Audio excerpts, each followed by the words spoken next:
So good morning, everyone, and welcome to the STEM Talk series, which is an alternative platform for providing career information and skills development idea.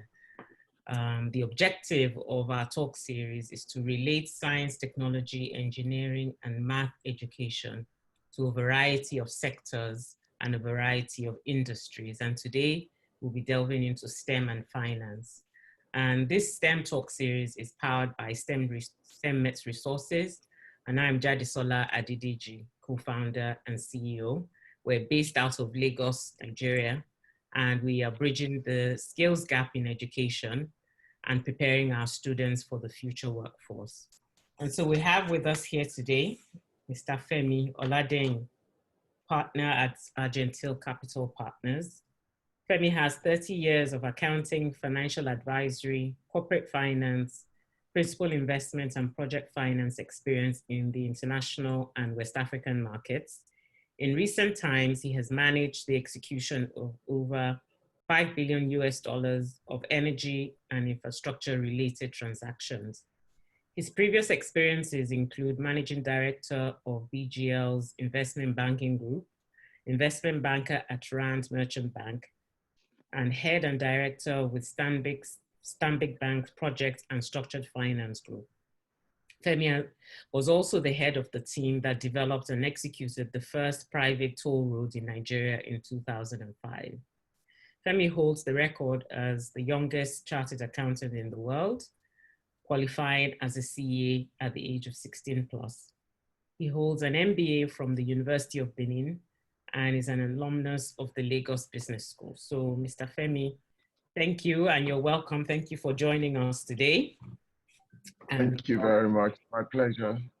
Okay, so let's delve into the questions. Youngest CA on record. Tell us about your foray into accounting first and then the investment world. Obviously, there's a natural path there with your background in numbers, but first tell us the adventure or inspiration or motivation to go into the world of chartered accountancy and at such a young age. Okay, thanks so much. Interestingly, I would love to take credit for, loving finance and all of that, but I think that would be unfair to the memory of my father. I think my father was the first accountant that I knew. And it was very easy for me to follow in his footsteps. I guess I knew from when I was a kid that I was born to do this, right?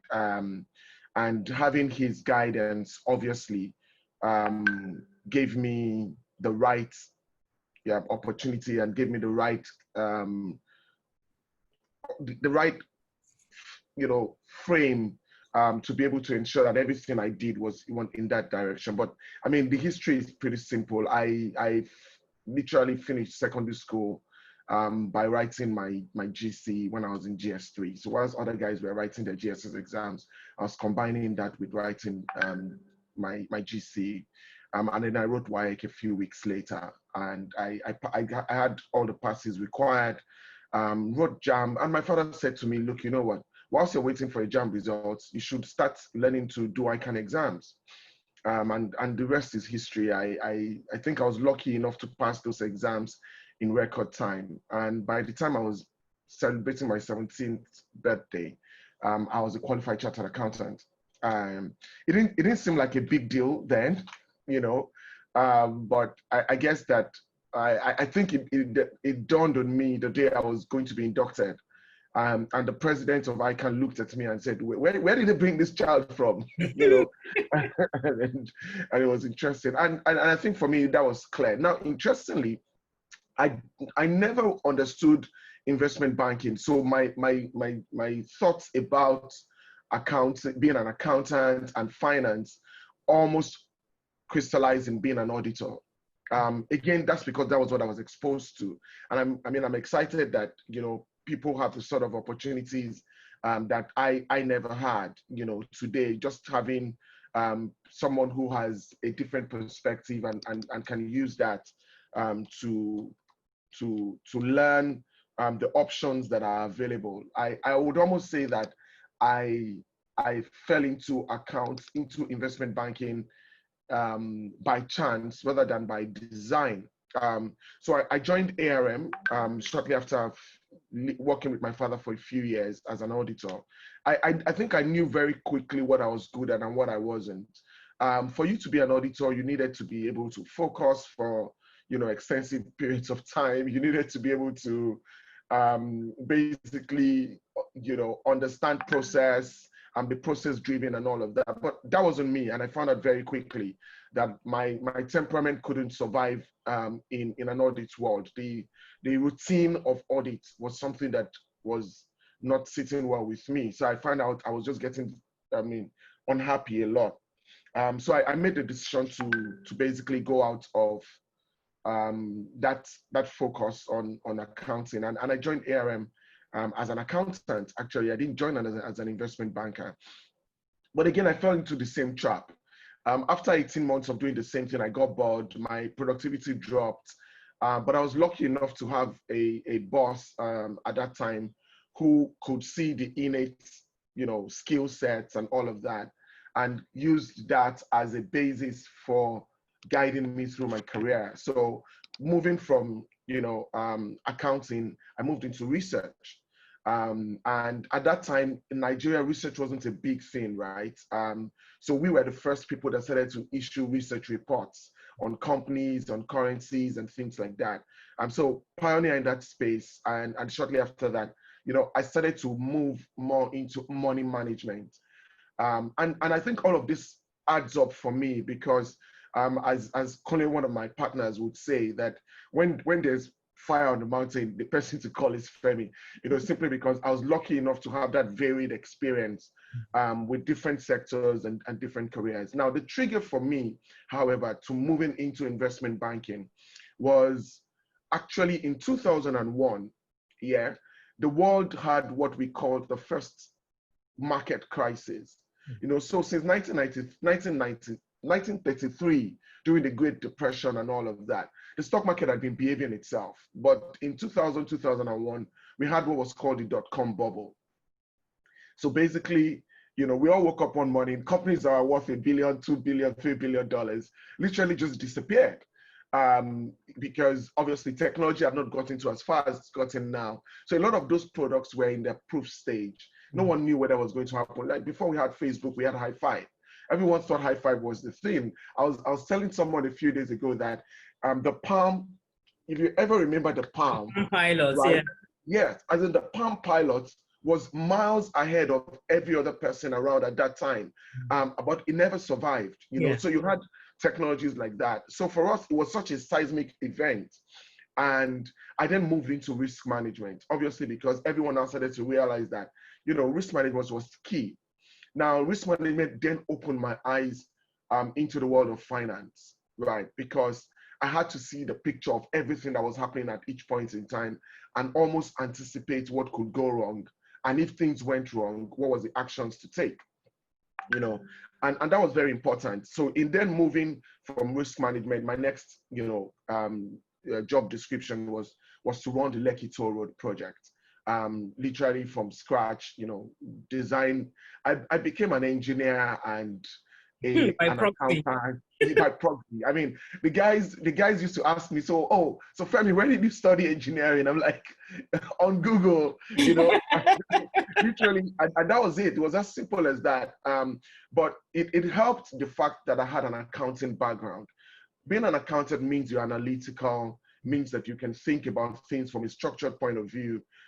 So I understood that if you wanted to build a bridge, you had to build the foundation, just is it almost like the same thought process. And I think it became very clear from there that I loved investment banking. So it was probably the only thing that I did that I didn't get bored at. Every other thing I'd done, after 2 years, my productivity just went down. I started to skip work because I was ill and all of that. Because so for our students and here we are now. and our young adults, we don't recommend. Yes, and so I can relate. I can relate when I see them now and I'm mentoring them. Yes, I can relate. Well, so that actually takes me into the next set of questions. I mean, you could see the pattern there from theory, you taking your professional exams and working with your dad. And again, realizing, your strengths and weaknesses, so to speak, in that, that routineness of accounting, you got quickly bored with that, and recognizing that. And the evolution really, into research, into, again, going in with what you had. So you went to ARM with what you had as an accountant, and being Yeah. lucky enough to, I suppose, be mentored by a boss who identified that, there are certain skill sets that they needed to broaden your horizon. And so mentorship and, having the right people in your life, obviously, is important. But then also having a career that was also responding to externalities. So you talked about the big bubble, Absolutely. and that's how that navigated you to a different career, so to speak. So I always try and emphasize the importance of being conscious of the themes of our time, just like we're going through now with COVID, and the skill sets and the demand that is really coming out of that fallout. So for me, if anything, is really identifying post-COVID economy and the skills and also areas of demand. So, and a lot of those skills you acquired in the workplace, so to speak. So, as we said, we are big on skills development, that some of it you can acquire at school and some of it, it's on the job training. Can you just speak a little bit to that as well? So and it's actually a fantastic question. I always told people that for my 13 years, 12 and a half years that I spent in ARM, I only went on external training once. And in that 12-year period, I mean, I literally worked in 6 different departments. Um, Now, the truth is, there is the place for structured learning, but we have a joke in the office that says that you can never learn the things that we've seen on transactions, right?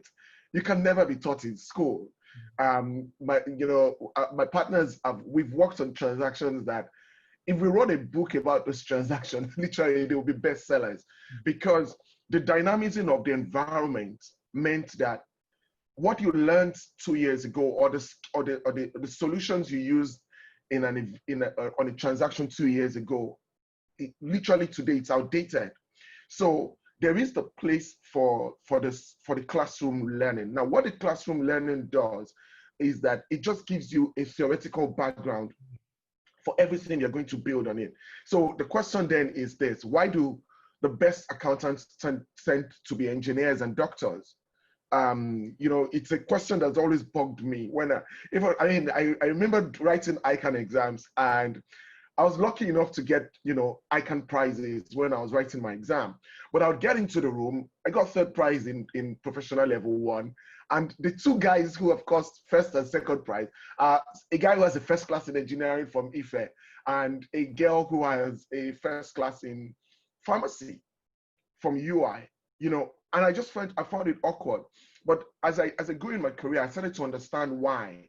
The engineer is taught to think in blocks, to think in logical steps, and the accountant requires exactly the same thing. It's debit plus credit. It's building blocks, and that became very interesting for me. And so let me make you laugh. We have 4 partners in Argentil today. One is a chemical engineer. The other one is an Greek economist. And I think Benga and I are the only ones who are accountants by training. But the truth is, the skill sets that those 2 guys that have a non-accounting background bring into transactions, you can see it instantly when we interrogate things.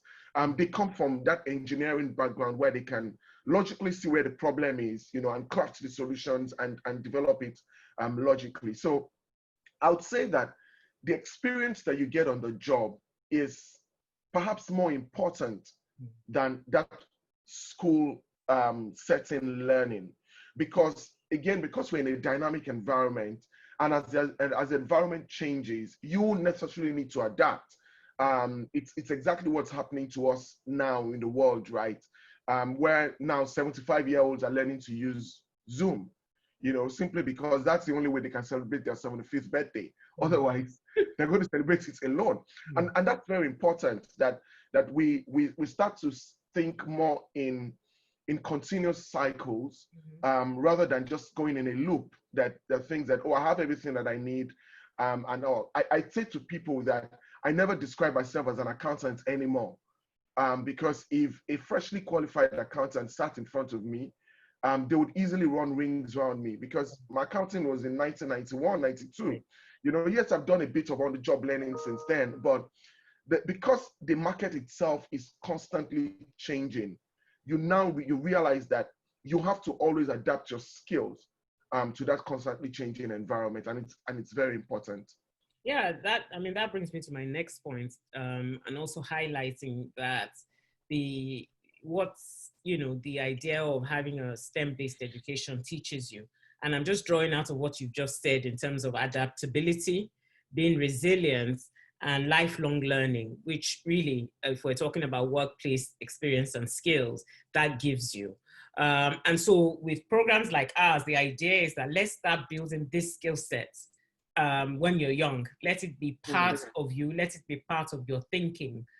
Some things inevitably you learn when you get to the workspace, but it's really again trying to prepare our students and our graduates from this theoretical mindset of just cramming, as opposed to being able to be analytical in your approach. And so, And Jenny, you know, interestingly, that is so important. So let me give a classic example.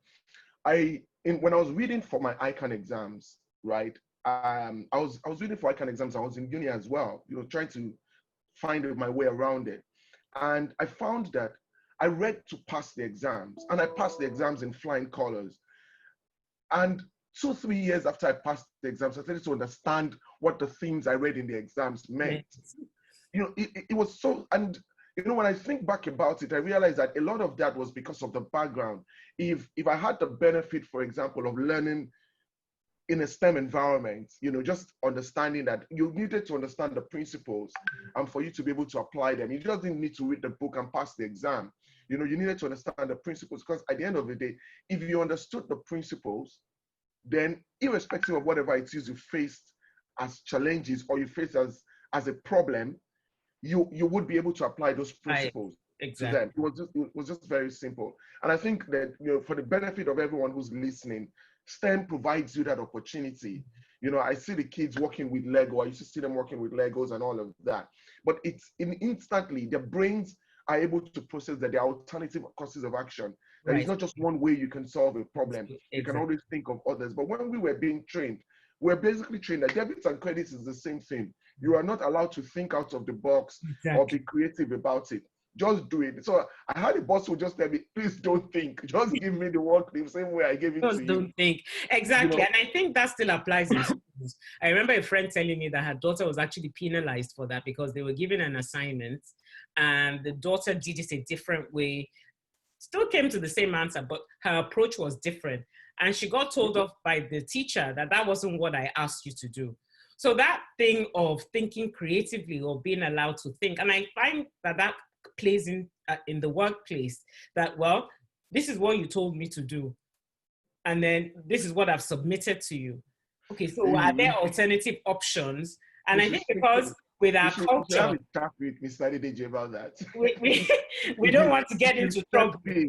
Yeah, it's his pet peeve, you know, because and it's so important, especially now where things are so dynamic. You have a new generation of people coming into the workforce, and honestly, what is required today is people to be able to think it from a dynamic perspective.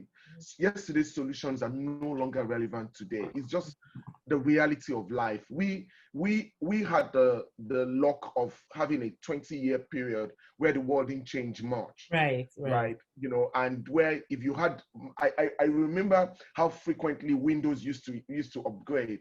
You know, you went from Windows 1 to Windows 2, it took like 5 years. But now Windows 10 comes out, and it's immediately Apple brings out a new iOS every year. So literally what you used last year is obsolete today. So by next week, first week of September, there is a new Apple iOS coming. So you have to understand that those skill sets of just telling people, just give me what I asked for. no, it's not the 21st century approach to doing Not work. If you not did that, you would stifle creativity, and exactly. you would not get the best results out of people. Exactly. You mentioned earlier, so obviously, we're trying to relate STEM into finance and investment banking. And the natural thing is to think that investment banking is only for accountants or people with banking and finance graduates. And you had mentioned that, one of your managing partners is a chemical engineer, another one studied Greek economics, but you also in your group, you have medical doctors, I think Absolutely. maybe you have a pharmacist. Can you just touch on some of the other backgrounds and why these STEM graduates, what are they bringing to the table? And one of the reasons we do this is to just expose alternative career options. So if you can speak to that for maybe, someone who's listening or thinking, oh, this engineering thing, I'm stuck in there. What does finance have to do with anything? Can you touch on some of the backgrounds of the people in your So, group? and they get a bit more interesting. So yes, I have a partner who's a chemical engineer, was actually going to do a PhD in chemical engineering. I have, a partner who's an Greek economist, who eventually got a CFA. I have in the team we have a medical doctor. I think we've had one or two medical doctors pass through the team. In the same team, we've had industrial chemists who have passed through the team. We've had lawyers, believe it or not, who have passed through. I mean, the current CEO of Goldman Sachs is a lawyer. So we've had lawyers who have passed through the team.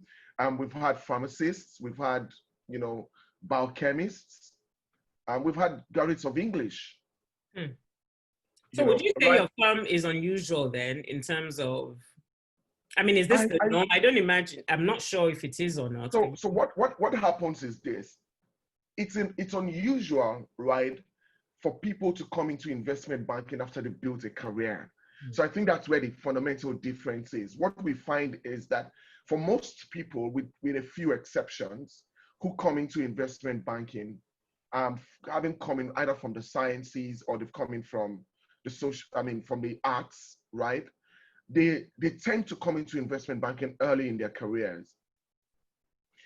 So that, if I look at a doctor who's in our team, came in as an analyst, the pharmacist, we have a pharmacist right now who's an analyst, so generally they come in from, from early in their careers, the first 2-3 years of their careers. It's easier for them to be able to make that switch at that time if they haven't made it to university.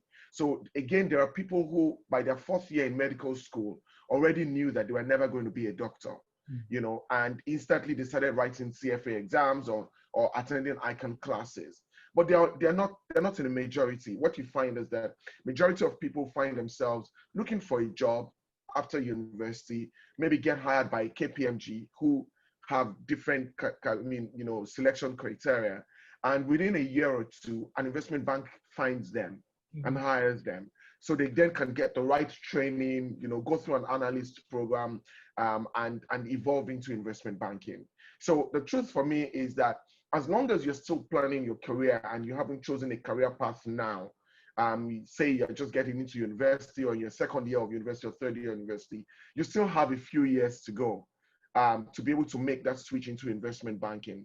However, there is a fundamental difference between people who start early and people who start later. So if you know that finance is something that excites you, the numbers, you watch the Dow Jones index moving up and down and you're wondering at night that what exactly is driving this thing, then start to immerse yourself now in those building that understanding and building those thoughts in your head. Because when you get to the point where you start to write exams, either you're writing the CFA or the ACCA or the ACA exams, that background helps you. Because what about those who don't even realize that that is an option for them right now? I suppose this is the reason why there's room for them as well. I mean, I know. Okay, so let me give you an example. I have the medical doctor who works with us is now a CFA analyst. She holds a CFA charter. The pharmacist is on a final level of the CFA charter. So the truth is that people come to that understanding that if I'm going to be in the finance space, there are certain certifications that help me, because think about it. If I was getting 3,000 CVs, and I'm trying to get an analyst, I'm trying to start an analyst program. The last set of candidates I would look at would be the sciences or the doctors and all of that. However, if in that CV, I see that the person has started to expose themselves to finance, either by being a CFA student or something like that, instantly I gravitate more towards them. And it's not even something that we do deliberately. We just find out that for some reason, the candidates who stand out during the selection process are usually those with that background, because I think it's the way the sciences are. I was reading some article, either the Economist or CNN, that was listing the most difficult careers or the most difficult courses in university. And obviously the top 10 or 15 were science courses, right? And the implication of that is the average person who goes to study the sciences has a higher level of expectations, has a higher level of performance that is demanded of them. So if you scored 220, for example, you will never get into an engineering program in JAMB, right? But if you scored 220, you get into the arts. So it's obvious that people who ended up in the sciences, where I don't want to be disparaging, but they're just simply more intelligent. It's just as simple as that. If you wanted to thrive in there, you are more hardworking and more intelligent, which are the basic skills that are required for an investment banker. In your analyst program, you're doing easily 60 to 70 hours a week, of work. Now, if you're coming from a background where you just want to do 8 to 5 and you want to go home at 5 o'clock, you're not going to thrive in that environment, and that's very important for people. So I'm not saying to you that once you've gone into the sciences, you that's it, oh, sorry, we can't help you. No, I'm actually saying to you that the people with a science background have a better chance of surviving, because the basic skills that are required, not just technical skills, but even behavioral skills, right. Being able to see things through. If you are running a physics experiment, you have to get to the end. You can't stop in the middle and say, And give up. no. I've had Yeah, enough of this. you've got to get to the end. And that's exactly what separates them from the accountant. The accountant can be creative and what we used to call in school, wuru to the answer. But as the scientist, you can't do wuru to the answer. You need to find a way that you can prove, and at the end of your equation, you put that QED thing, right? But it's as basic as that. That's why people who have a STEM background for some reason, thrive in this environment. And I suppose it's the way they were trained, really. I remember speaking to someone in a recruiter actually out of Goldman Sachs. They actually have a separate department called Goldman Sachs Engineering. And a lot of these investment bankers have an engineering group, a technology group now, to be honest. And she said, and they come to Nigeria, they go all over Africa recruiting, and specifically looking for people with STEM backgrounds. And she explained to me, as you said also, that it's the way they've been trained, it's the way they think. A lot of things in investment banking is project-based. And as you said, in STEM as well, a lot of what you're doing is project-based, be it an experiment or be it some research. You start at the beginning and there's an end. And transactions in investment banking are like that. So their training, even from a technical perspective, already gives them that mindset. And then you said something as well. There's also the soft skills that it gives them. You're working in a team, you're collaborating, you have to have that ability and even emotional intelligence, Absolutely. soft skills, communication, you're presenting to clients. All of that you actually develop as someone with a STEM background. And I think for me, really, one of the reasons I do this STEM Talk series is, for example, in engineering, in the Nigerian context, the assumption is that you're going to Shell or Mobil, oil and gas, and how, sexy it is, oil and gas, oil and gas. That's traditionally been, the avenue, especially if you did chemical or geology or petroleum engineering, that there are other options that are becoming available now, especially since the economy seems to be fueled by technology. And so, staying put or having one dimension, our speaker last week said that it's possible you have 3 careers in a lifetime. And having that sort of adaptable mindset is key, which is what I think, STEM graduates bring into this. And really also for the benefits of our parents, in the audience here who think, oh, well, you've done engineering, this is where you're supposed to go. Times have changed, and that is no longer, so really the sky is your limit, it seems now.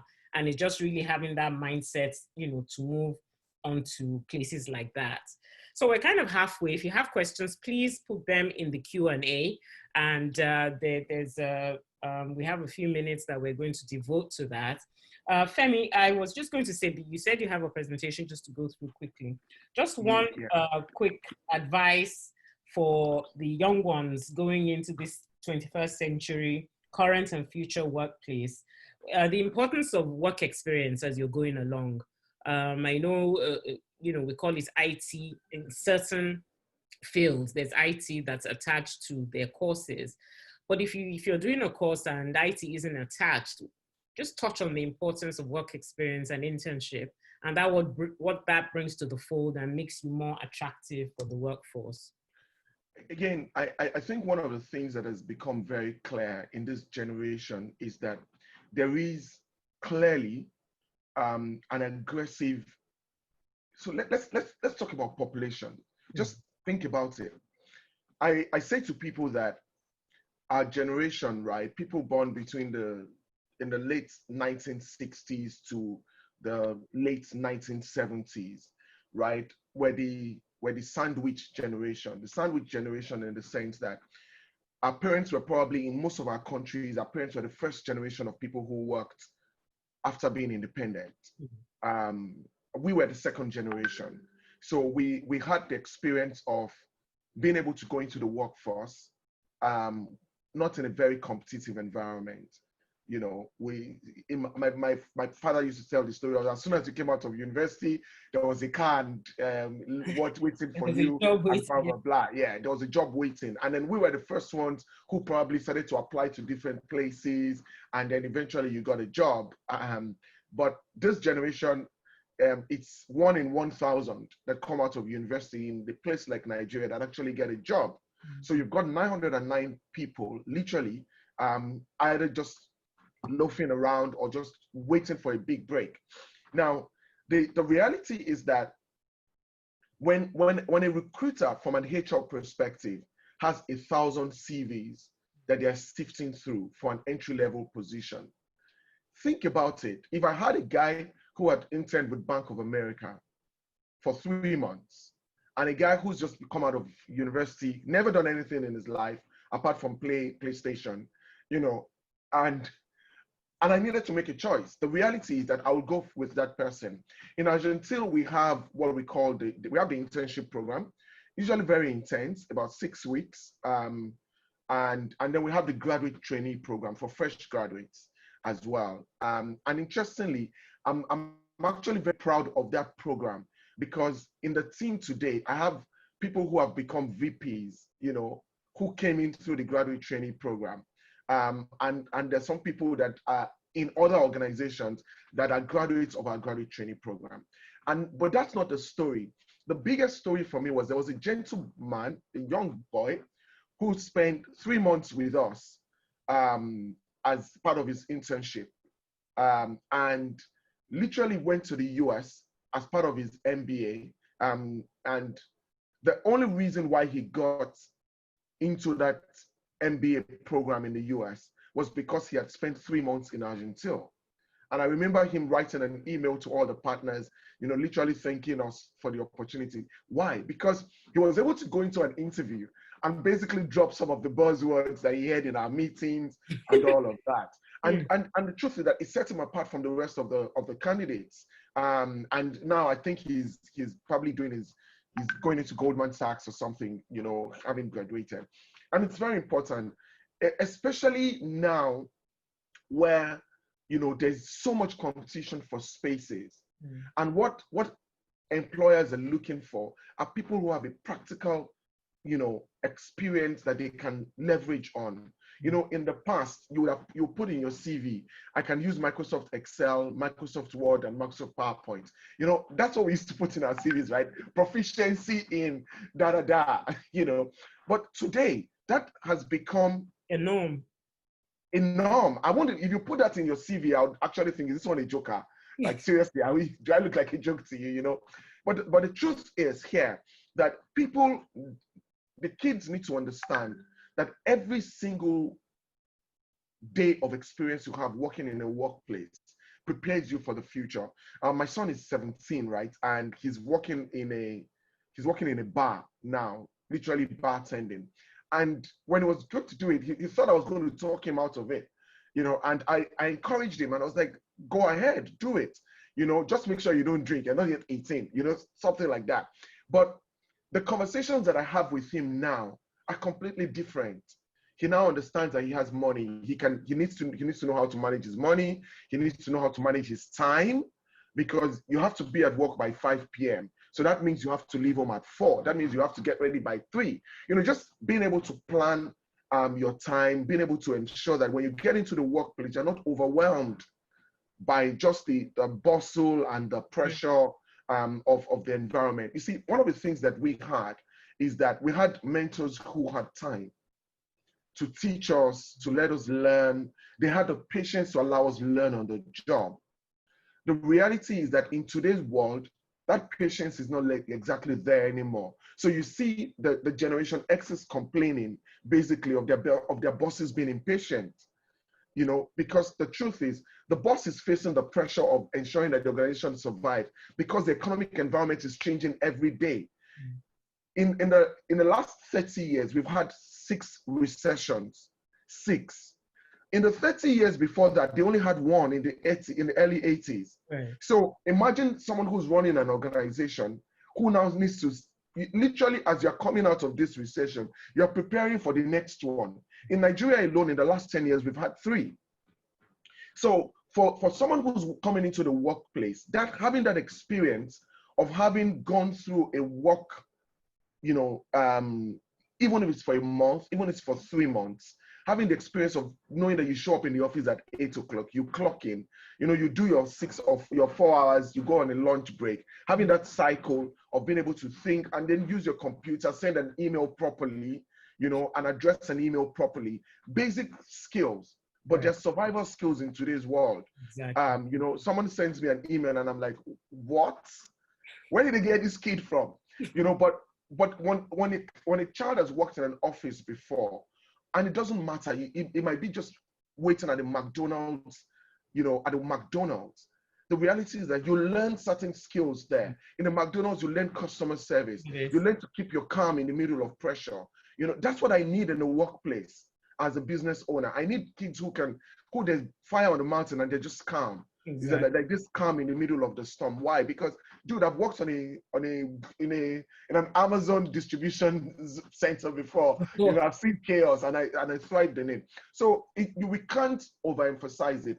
Now, and I think it's important even for parents who are on this call to continue to encourage their kids to do that.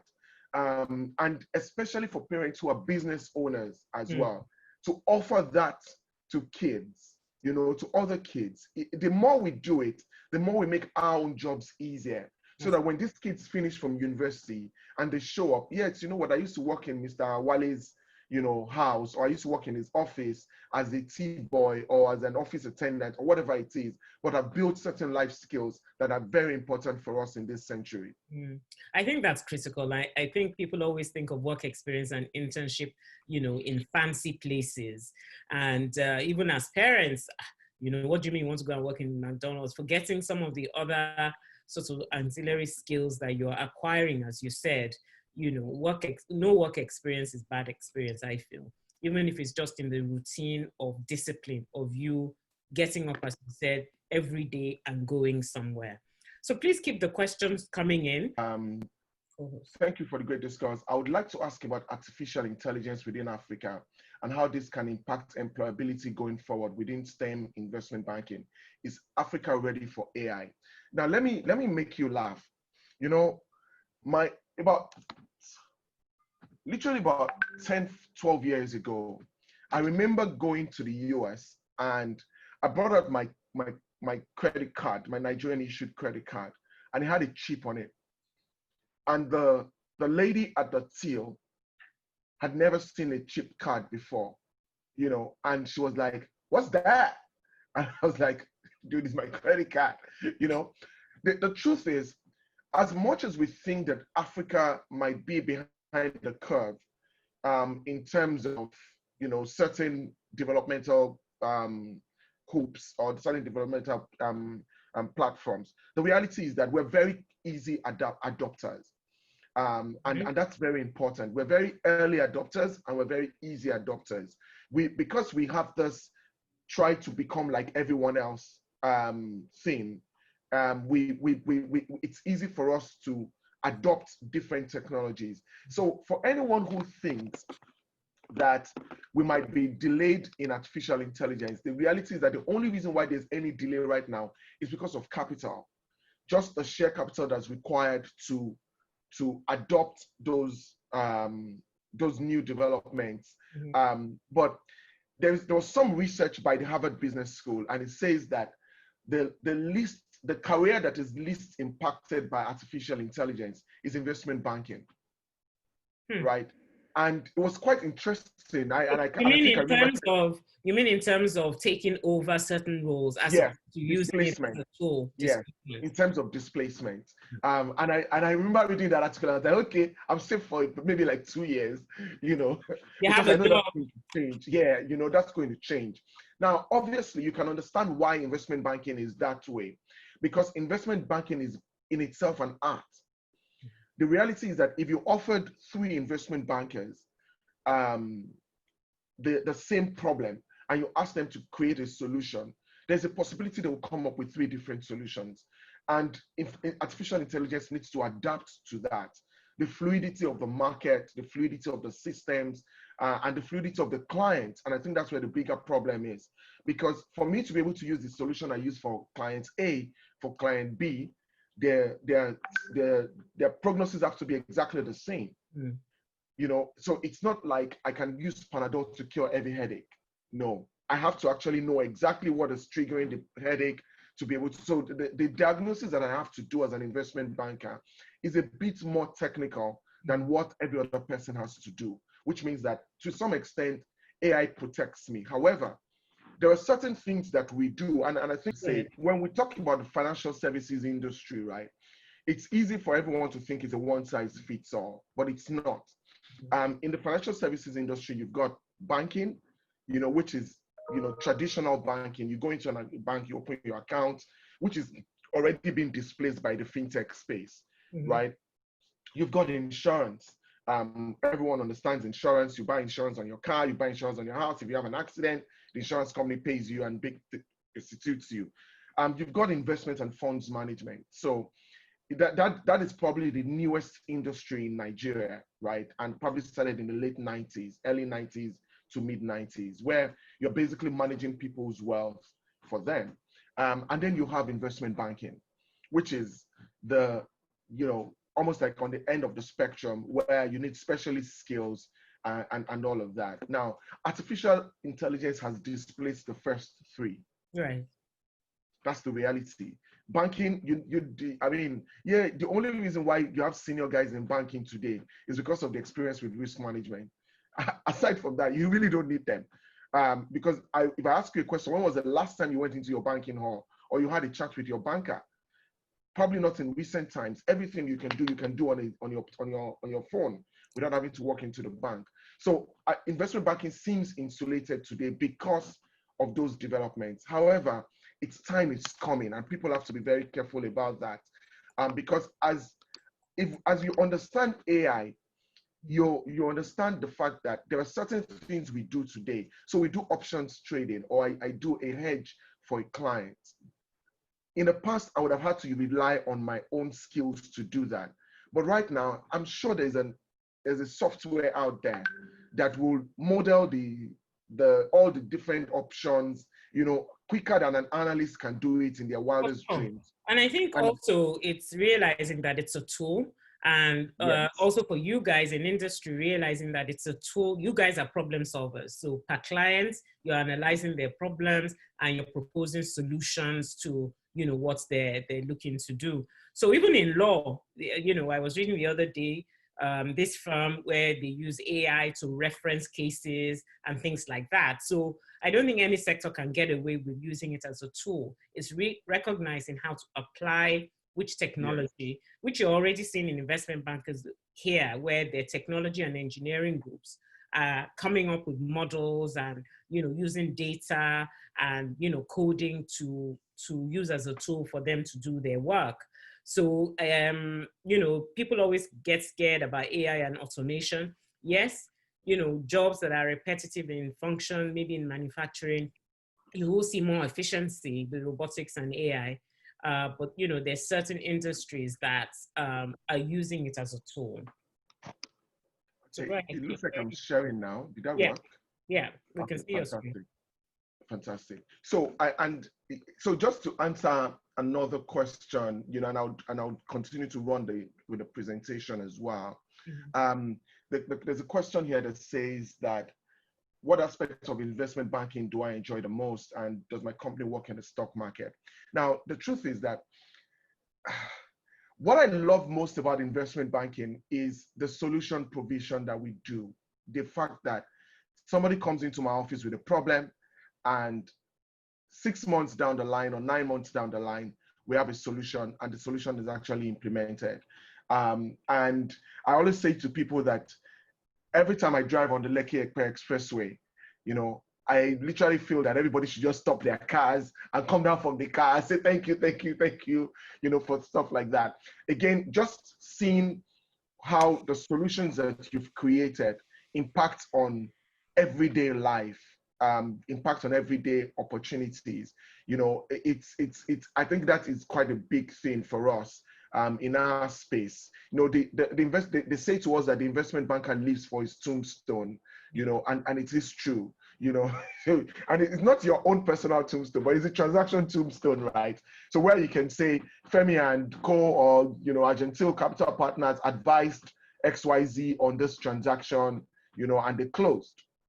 That is what you live for. So I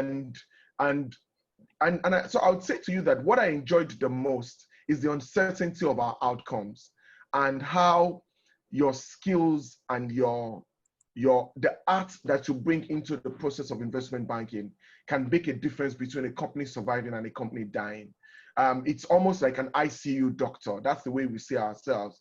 You know, an ICU doctor makes one small mistake, the patient could pass on, but he comes up with some creative idea and the patient leaves. The highlight of his career that day, right, is that patient walking out of the ICU, you know, with not their body just being moved to the morgue. And I think that's it for the investment banker. I think that for the stock market in Nigeria, the stock market in Nigeria has a long recovery process that it's got to go through. And we've been on that process since 2009, unfortunately. There's a lot of damage in trust in the market, and it's difficult for the market to recover from that. I have another question here about someone who says he's doing an MSc in accounting in the UK, and he's challenged with finding a job in the UK. So he's thinking of moving back to Lagos, or she's thinking of moving back to Lagos. What advice can I give? They've had a lot of negative comments about moving home. There's interest in investment banking, but not sure how it works.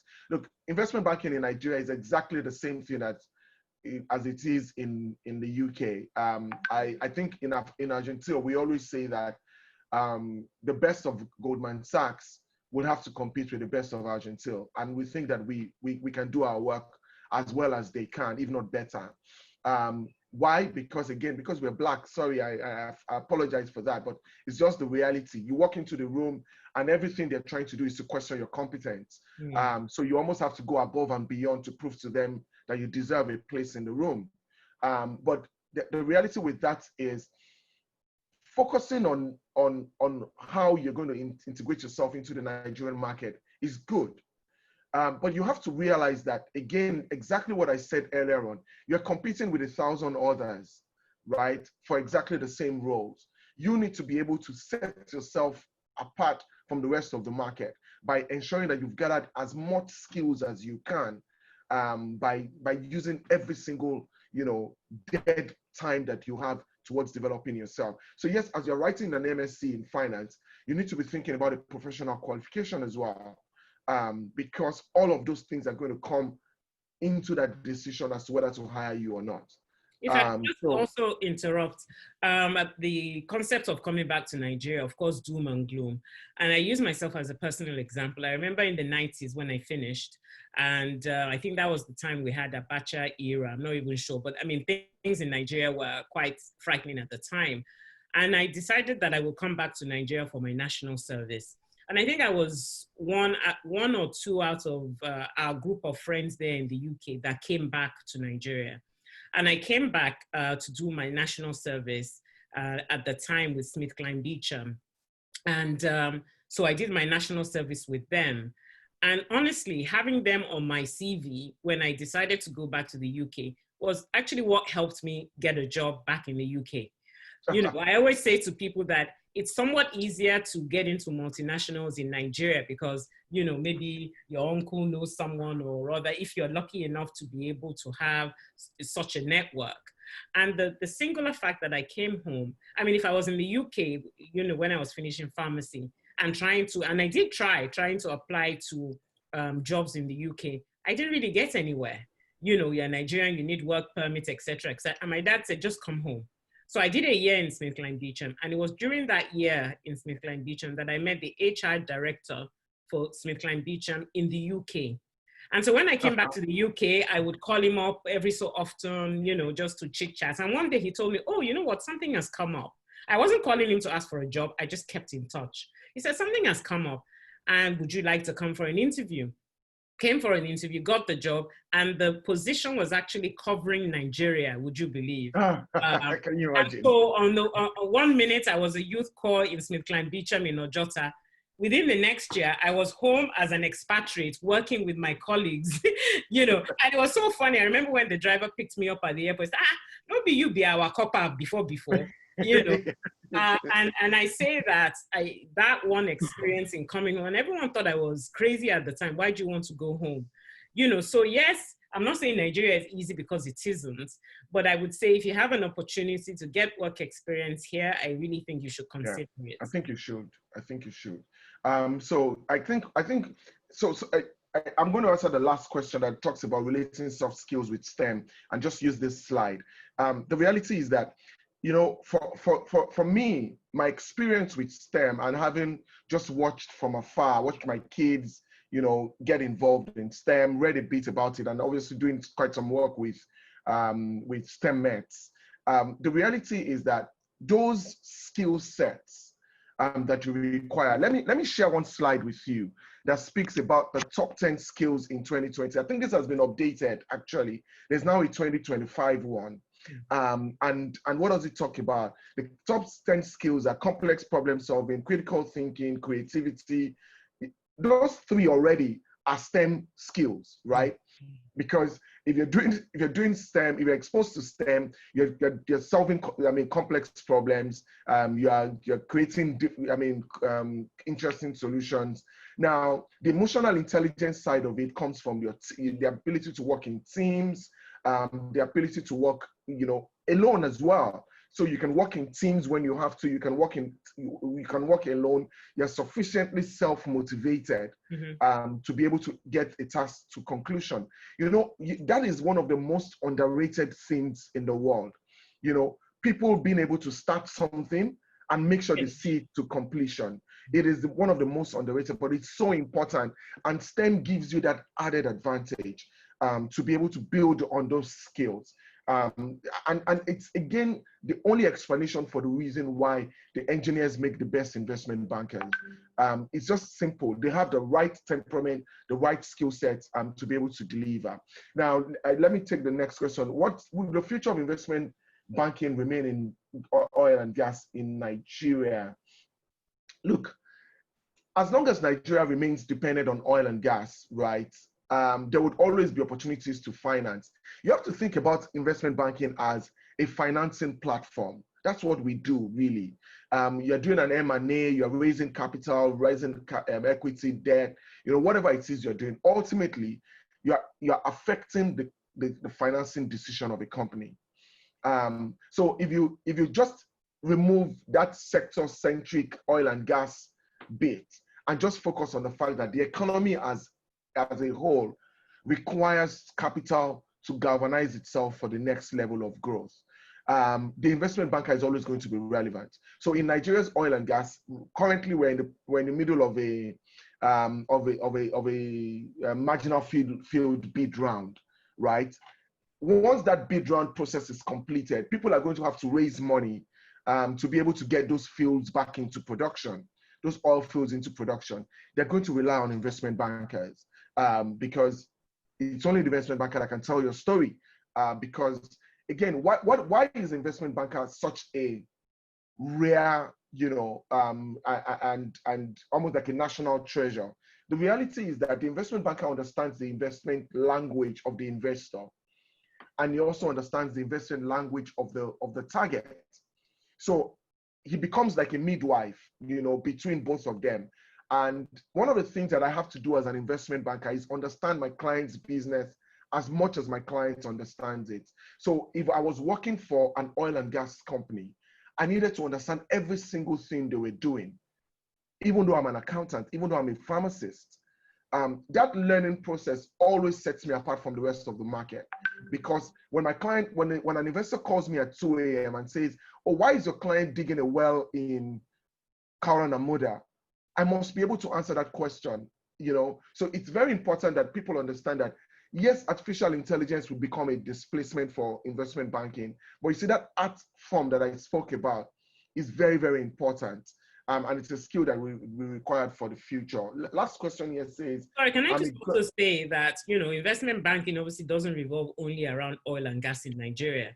I mean, some of the other transactions that maybe you've done cuts across a variety of business sectors.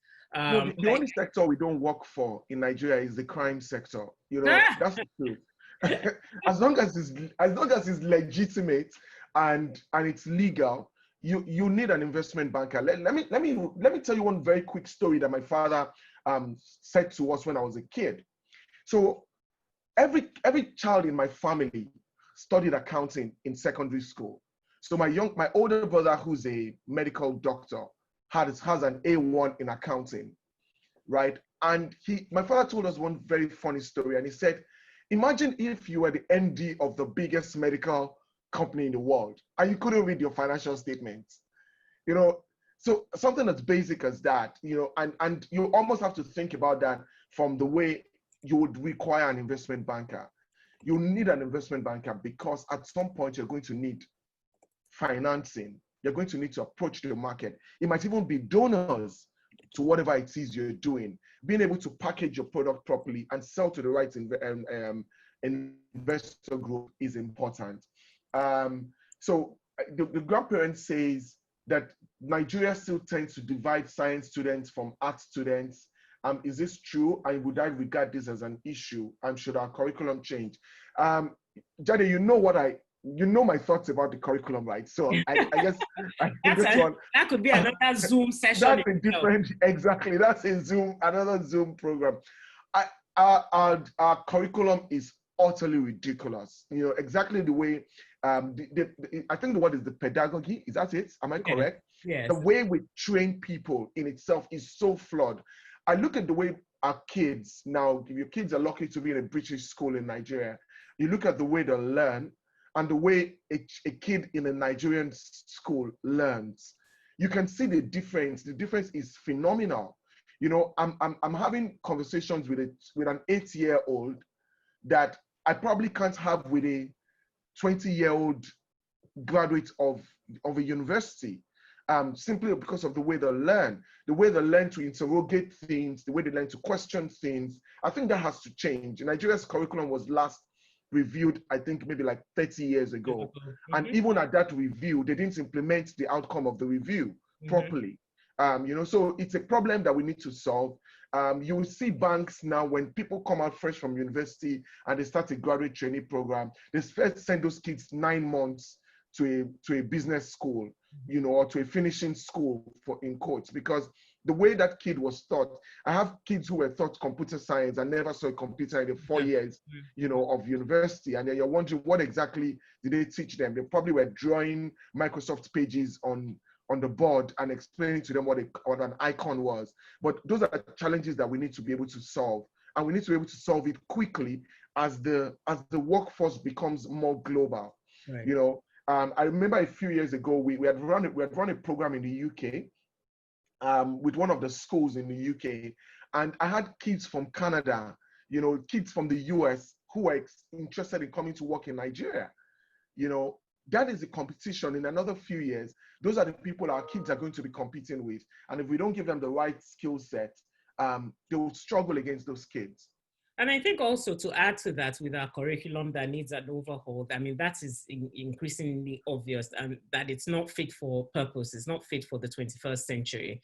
And I think also understanding that exposing the children to STEM curriculum throughout their secondary school years, those skills are transferable even to non-STEM sectors. I think that's what I'd like us to highlight increasingly, that because you're doing STEM programs or you're doing some STEM enrichment programs, it doesn't necessarily mean that you follow that career path, but the skills that you've gained actually serves you well, regardless of the career path. I always make the example of a lawyer, that you need to think critically, you need to be a problem solver, you need to have communication skills, you need to have collaborative skills. So that's where the soft skills are extracted through the STEM enrichment program.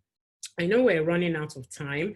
I just wanted to, give you the opportunity to just round us up, Mr. So I wanted to round up with this slide, actually. Sure. So, and exactly what I was saying earlier on. I have a few, people here, but let me round up with the previous slide, especially for people who are thinking about the finance career. You have the conventional path, like I said earlier on. You acquire a finance degree, you get a second degree, an ICANN, an ACCA, and all of that, get an MBA. You develop proficiency in Microsoft Office tools, and you join a company. Pretty simple. But that will take you, at best 5-6 years.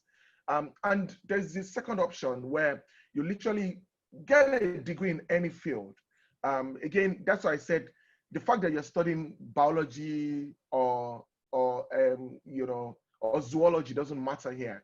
The most important thing is those STEM skills that you've acquired, bring them into the finance world. The same way you would read when you are trying to study for pharmacy, and you need to remember the name of every single nerve in the body. Come into the finance world with exactly that same mindset. Acquire a second degree, get an MBA or get an ACA or a CFA. Make sure you can use the Microsoft Office tools. Again, I don't put it in your CV, but make sure you can use it, and then get into a core finance role, and it's pretty much that simple. Now let me give you something that we haven't really focused on, and I think that's very important for me. There is an emerging industry, like you spoke about Goldman Sachs having this engineering team, that supports the rest of the market. There is that emergence that we're seeing in the market. So even Nigerian banks are starting to do that. Zenith, GT Bank, Access Bank, those guys have people who have just any degree, come in, get a little bit of finance experience, and they're using their blockchain technology, they're using their big data analysis, artificial intelligence skills in the finance space. So the fact is that you don't have to go and do an ACA or a CFA to be relevant in this space. You can actually study you can use your core STEM skills, Yes. adapt it to the finance world, and they'll pay you a lot of money. And I think that's probably one thing that I didn't say, and that is important, that investment bankers make a lot of money. But we have not made as much as we would love to, because we're very nice people. But investment bankers make a lot of money, just because the skills that you bring in are specialist skills, and are very relevant to the world. So I just wanted to leave you with this. These are people whose names you probably have come across. Okenelama was a medical doctor. He's founder of the first private equity firm in Nigeria, the African Capital Alliance. He's been founder and CEO. He was Nigeria's minister for investments, as a medical doctor. Aruma Ote, for example, has a BSc in computer science. She was the former VP and treasurer of the World Bank. So imagine a computer science graduate being a World Bank treasurer. And she was the former DG of the Securities and Exchange Commission, the apex, body for investment banking in Nigeria. Dave Malpass is the president of the World Bank Group. He has a degree in physics. He has a degree in physics. Everybody knows Oscar. Oscar is a computer engineer. He has a background in computer engineering, and he's currently the CEO of the Nigerian Stock Exchange. The guy who always makes me laugh has to be James Gorman. James Gorman is a lawyer. He's a lawyer, and he's the CEO of Morgan Stanley. Literally one of the largest investment banks in the world. So the truth is, your first degree does not in any way disadvantage you in the finance world. Your first degree, especially if it's in engineering, if it's in STEM, is actually an enabler in the finance world. The tendency is that if you come in with the same mindset with which you studied your engineering and you bring it into finance, you'll be a star. Fantastic. This has been awesome. Thank you so much. Please send us this presentation. I'm sure yes, I will do that. Would love to see it. And we'll also be sending it out. We'll also be sending it out when we send out the link for the videos.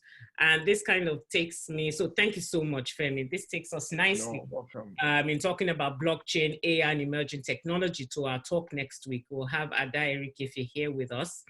She's head of disruption in PwC, and their department focuses on using emerging technology, blockchain, AI, etc., using that to provide solutions to their clients, and they are based in Nigeria. Their experience center is in Oniru. They're beautiful, fantastic, and they are recruiting data analysts, people with the backgrounds that you've talked about in STEM. So she'll be with us next week talking about emerging technology and using that. So if you haven't signed up, please sign up, because that will make for another exciting conversation also. And, just a reminder also that we still have our summer camp ongoing again, we're trying to raise the next generation of problem solvers and creative thinkers in Nigeria. So sign up the children for our STEM camp. Thank you very much. It's been awesome, and I hope you've learned much. Keep well and stay safe. Thank you.